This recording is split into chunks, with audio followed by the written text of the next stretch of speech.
estás ou não aqui numa contradição quando defendes, e como ontem fizeste, que Santos Pereira não tem cadastro, mesmo tendo sido ministro, mas criticaste a ida de Centeno, precisamente por ele ter vindo do Ministério das Finanças? Sim, por duas razões. A primeira razão tem a ver com o chamado período de nojo. Quer dizer, isto é... Não foi diretamente de um gabinete para outro? Há atividades que se têm na vida que não permitem que nós passemos diretamente de um local para o outro. Por exemplo, e isso acontece sobretudo quando se está em determinados locais de poder que podem ter influência ou ser influenciados por outros locais de poder e, portanto, nós não permitimos que isso aconteça. Quer dizer, há agora uma lei que, por exemplo, não permite que se passe diretamente da administração de um banco para o Banco de Portugal e a seguir se regresse à administração de um banco. Isso não era assim antes. Não era assim antes e nem sempre deu bom resultado, porque há situações de conflito de interesses. Quer dizer, se eu fui, por exemplo, regulador um setor que tem muito dinheiro, telecomunicações, não posso vir numa empresa de telecomunicações porque eventualmente vou beneficiar essa empresa de telecomunicações. Ou não devo ir para uma empresa de telecomunicações porque ficar suspeita de que a seguir eu andei lá a fazer coisas que abriu o caminho para ser premiado com o lugar da administração. Portanto, há períodos de nojo que são importantes.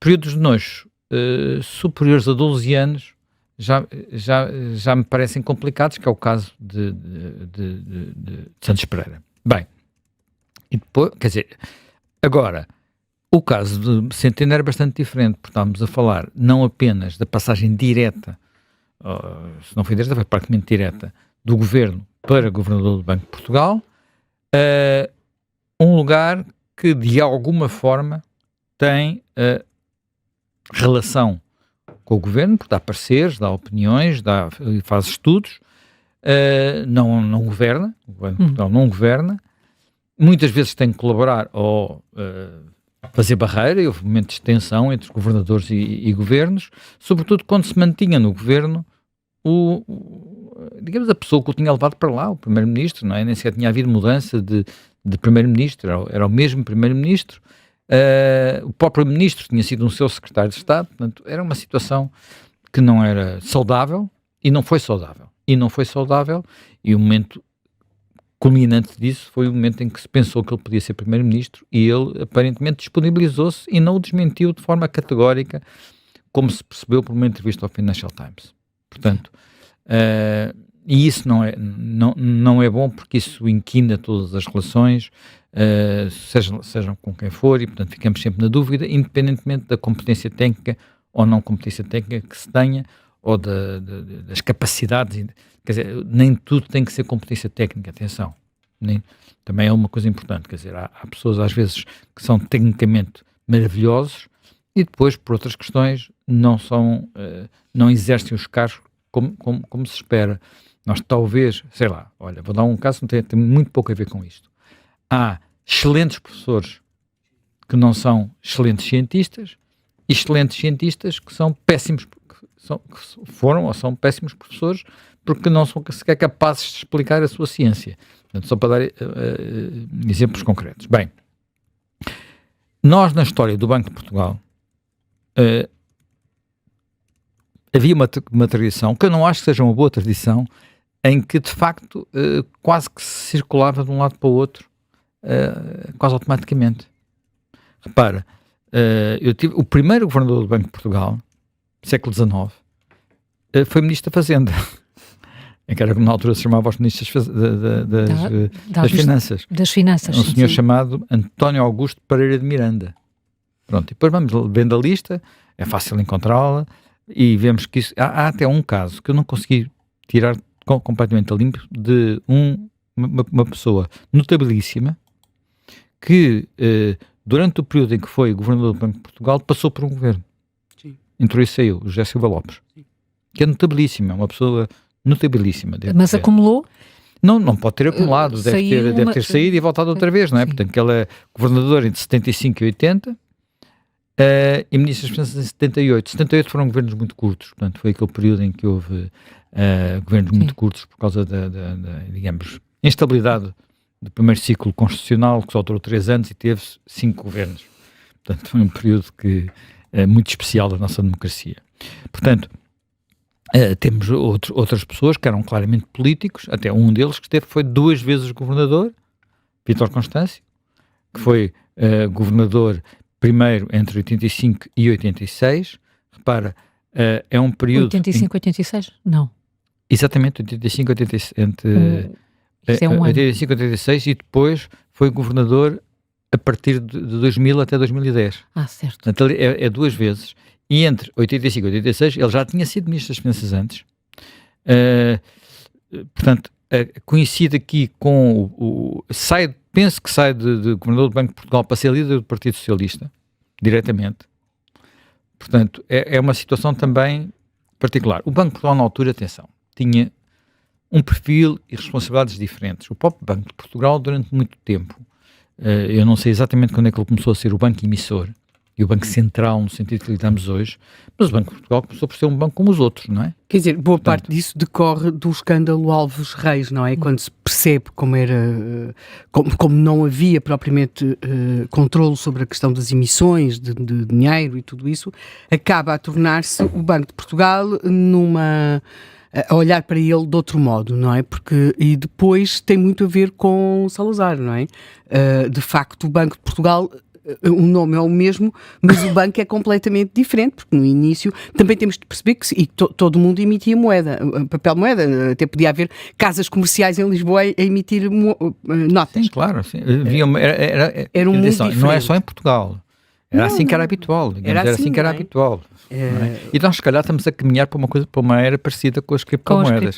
Estamos a caminhar para uma era parecida com as criptomoedas. Um dia teremos de fazer um programa sobre isso, mas eu preciso ficar em casa uma semana a pôr-me ao corrente. Eu confesso, já tentei compreender e não compreendi. Quando estiver de férias, por favor. Quando estiver de férias. Não, também ficas a fazer trabalhos de casa um fim de semana para nos ajudar, que é um assunto. Houve casos, por exemplo, houve alguns governadores que tiveram foram figuras importantes na economia portuguesa, até no tempo do Estado Novo. Um deles é Pinto Barbosa.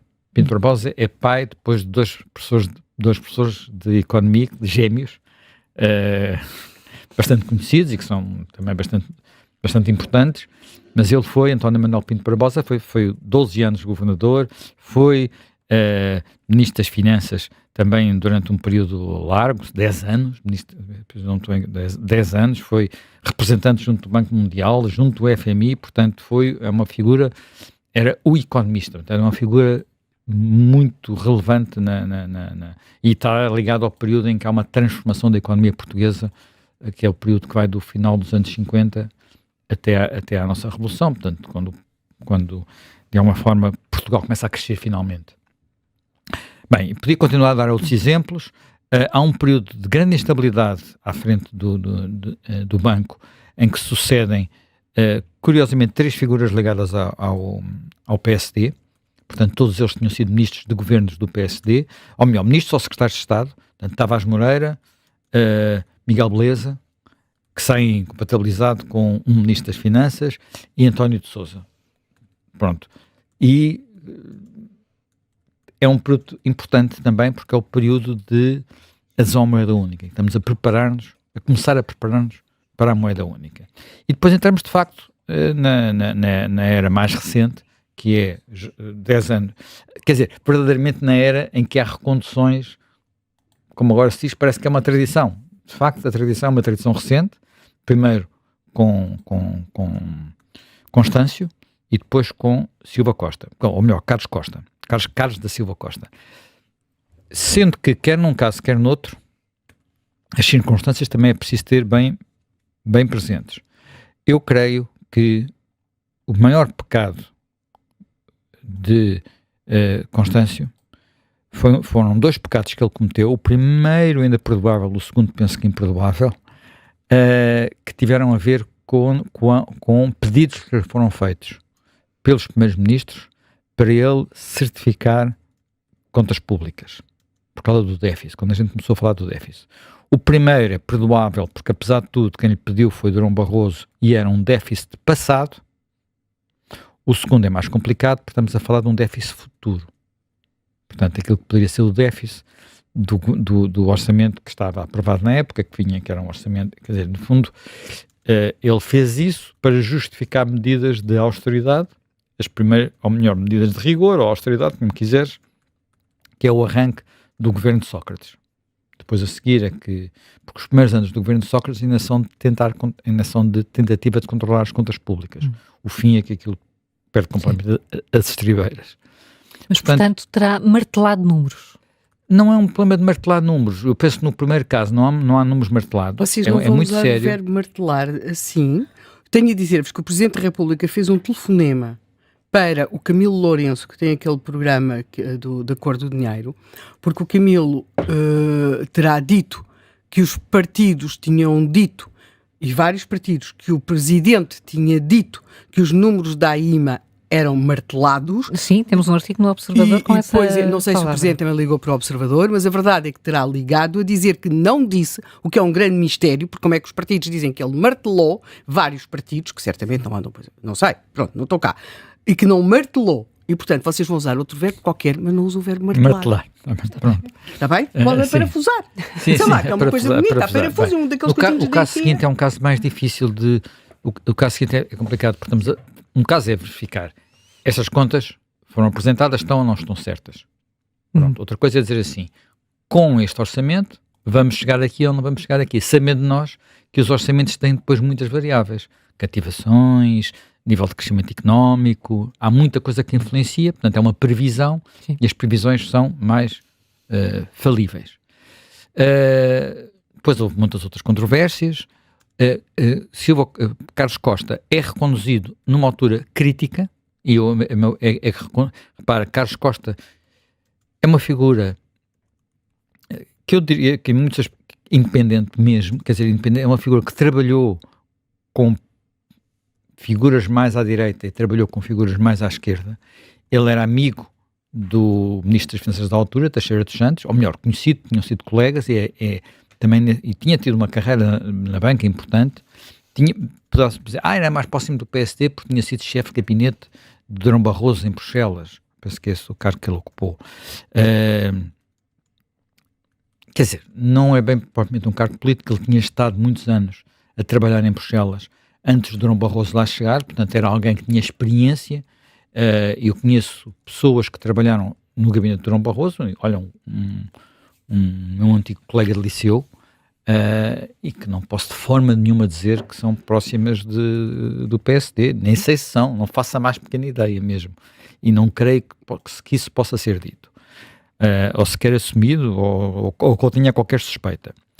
E depois acabou por ser de facto nomeado por um governo socialista, foi reconduzido pelo governo de Passos Coelho, num tempo absolutamente crítico e num período determinante, porque era o período em que tudo tinha que ir em cima da banca portuguesa, não é? Da banca portuguesa. E o balanço, não vamos agora fazer o balanço, mas o balanço, na minha perspectiva, é muito positivo, designadamente em alturas, enfim, há sempre discussões sobre estas matérias, mas para todos os efeitos, os processos que chegaram ao fim, envolvendo o BES, foram processos iniciados no Banco de Portugal por Carlos Costa. O que, apesar de tudo, é um sinal, ou porque, como sabes, há muitos que andam aí nos tribunais. Há muitos que andam aí nos tribunais. Estes também não são tribunais criminais, são tribunais administrativos, mas chegaram ao fim. Sobre Centeno não vou continuar a falar, portanto, Centeno já disse sobre isso, sobre Álvaro Santos Pereira. Primeiro que tudo, uma declaração de interesses, para não haver aqui dúvidas. Eu e a Helena escrevemos aqui há pouco mais de 10 anos, ou 10 anos mais ou menos, um livrinho pequenino, sobre como, de alguma forma, as políticas... estávamos a comprometer o futuro dos jovens. O livro chama-se Portugal não é para jovens. Em vez de ser Portugal não é para velhos, era Portugal não é para jovens.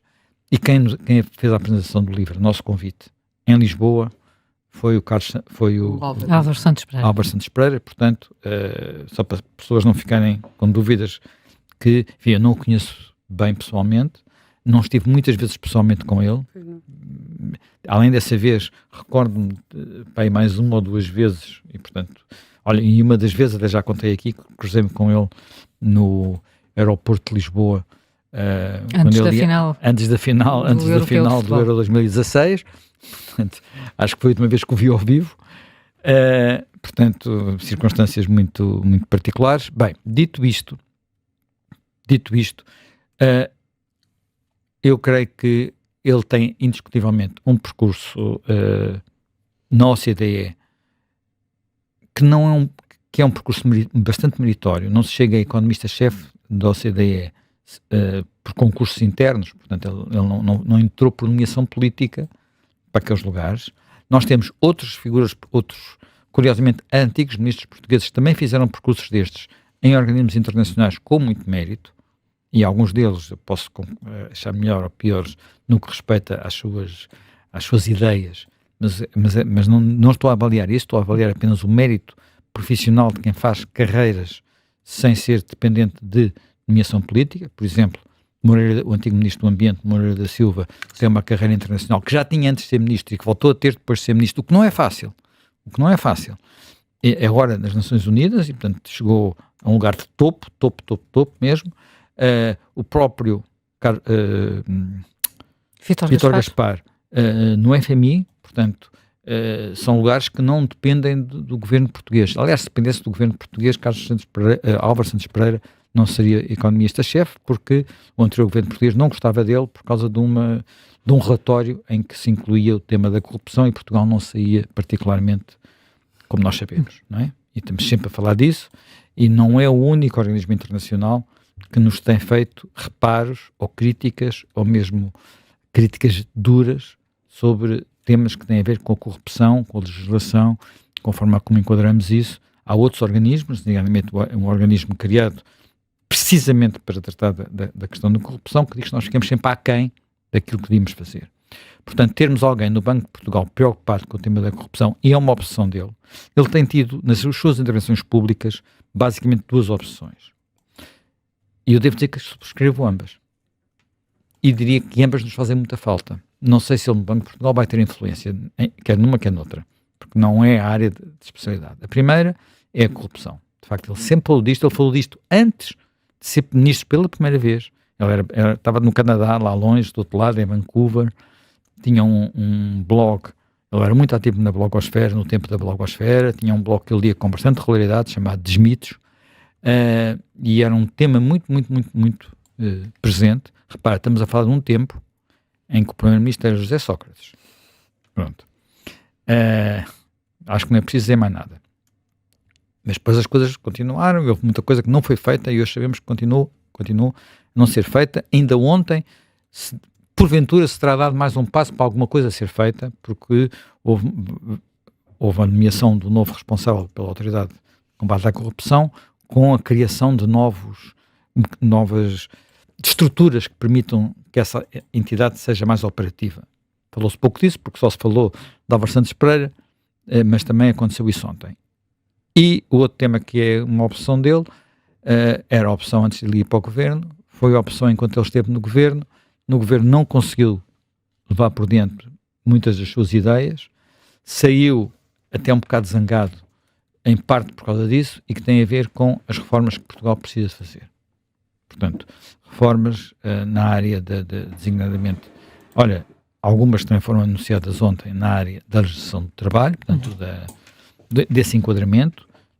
Não é surpreendente, a OCDE passa a vida a comparar o nosso quadro legal e a dizer que nós temos, que esse quadro legal não é o mais favorável à economia, ao crescimento económico e ao investimento e ao dinamismo da economia. Portanto, agora ele está num sítio onde não vai ter nenhuma influência sobre isso. Naquilo que é crucial, tem sido dito que, bem, ele não é um especialista em política monetária, não é, nunca passou por nenhum banco, o que agora, se tivesse passado, seria quase impossível ir para o governador do Banco de Portugal com as regras que foram criadas, não é? Portanto, nunca passou por nenhum banco, e por isso, se calhar, não vai estar completamente à vontade, e depois há quem diga, quem contra-argumente a dizer, não, mas isso não é importante, porque agora quem manda é o Banco Central Europeu. Vamos lá ver. A primeira parte, que ele não tem experiência, é verdade, o que não quer dizer que não tenha noção destes problemas e não tenha, por exemplo, escrito, dado opiniões várias vezes sobre o que se passou designadamente no caso BES. Com muita dureza e muita frontalidade. O que na altura não era comum a toda a gente. Pronto. Não foi comum a toda a gente. Houve muita gente a proteger o grupo BES em certos períodos. E, agora, aquilo que não é verdade é que o Banco de Portugal seja apenas, só faça estudos e tenha pouco papel e, portanto, toda a supervisão esteja em Frankfurt. O Banco de Portugal faz parte do Eurosistema e a supervisão dos grandes bancos, que é o que está em causa aqui, portanto, dos bancos que contam, não pode ser feita em condições sem o Banco de Portugal. Portanto, é um sistema integrado. Sendo verdade também, e isso é uma realidade também diferente daquela que tínhamos há 10, 15, 20 anos atrás, que nós hoje em dia, exceto a Caixa Geral de Depósitos, os outros bancos, há bancos em Portugal que são delegações de bancos estrangeiros. Quer dizer, têm a sua estrutura própria, são bancos portugueses, mas até têm nomes estrangeiros, até têm esse nome, não é? Portanto, resultaram de fusões. O Banco Santander, que é um banco pelo qual eu tenho a maior estima, o BPI, que era um banco durante muito tempo, foi visto como um banco muito português, hoje em dia é também espanhol, e algumas decisões que lá são tomadas são verdadeiramente tomadas em Espanha, e sabemos que há mais. Estou apenas a citar 2 exemplos, e devo dizer, que não vou dizer qual deles é, mas eu sou cliente de um destes bancos. Portanto, e não tenho nenhum problema com isso. Não teve no passado, não tenho, e não espero não ter no futuro.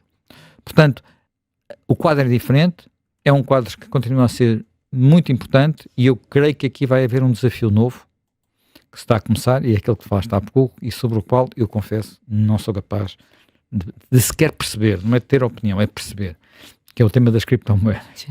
Mas que há cada vez mais enfim, a percepção de que isto vai mudar, até porque pode vir a acontecer. Um dos argumentos das criptomoedas é fazer escapar portanto, os sistemas de pagamentos, portanto, que é aquilo que de alguma forma estamos a falar, digamos, a todos os mecanismos de regulação, e às vezes não são de regulação, são de prisão, que foram criados pelos bancos em todo o mundo. Não é só na Europa, é na Europa, nos Estados Unidos, e portanto isto fica fora desse sistema. Portanto, há circulação de valor monetário, portanto, de outra maneira, sem ter que cumprir regras, que são as regras criadas e que se têm acumulado, que hoje em dia às vezes até a gente vai a um banco e fica doente com a quantidade de coisas que é preciso fazer para resolver qualquer problema. Portanto, dito isto tudo, para concluir, eu diria que o lugar vai continuar a ser de muita responsabilidade. Por aquilo que foram as posições passadas deles, designadamente pelo que está nas memórias que ele escreveu, a propósito da sua passagem pelo governo, eu creio que acusá-lo de cumplicidade com Montenegro ou PSD é um disparate absoluto, mesmo, e é alguém que a primeira das condições para estar no Banco de Portugal cumpre, que é a independência. Sendo que nós vamos ter, creio eu, uma prova disso muito rapidamente. Quando? Que é boletim de outono, acho eu, que é assim que o próximo boletim de outono vamos ter novamente previsões do Banco de Portugal sobre o crescimento, o déficit, o orçamento, o déficit para o futuro, o superávit, essas coisas todas. As últimas previsões do Banco de Portugal são mais pessimistas que as do Governo, curiosamente menos pessimistas que as do Conselho de Finanças Públicas e muito menos, estamos a falar de décimas. Sim. Mas claramente menos pessimistas que as previsões feitas pelo organismo que presidia Álvaro Santos Pereira, que é o OCDE. As previsões que vieram do organismo, para todos os efeitos ele era o diretor, eram previsões que contrariavam mais o governo de Montenegro do que as previsões atuais do Banco de Portugal. Vamos ver o que acontece. Eu não creio que ele vá chegar ali a martelar números. Vou usar essa palavra outra vez, Estás a usar outra vez, mas não martelar. creio que isso vá acontecer.